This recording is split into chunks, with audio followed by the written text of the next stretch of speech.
এই যে আমি জাম খাচ্ছি, তোমরা কেউ খাবে? কে কে জাম খেতে পছন্দ করো অবশ্যই কমেন্ট বক্সে আমাকে কমেন্ট করে জানাবে, ঠিক আছে?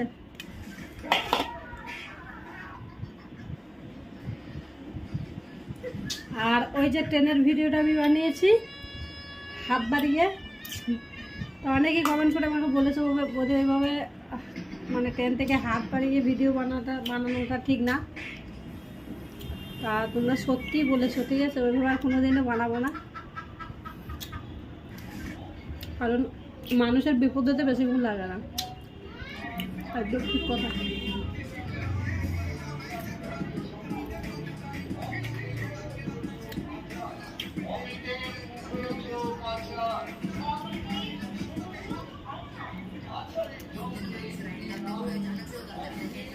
খুব ভালো লাগছে, জামটা নুন দিয়ে মাখিয়ে রেখে দিয়েছিলাম, অনেকক্ষণ হয়ে গেছে।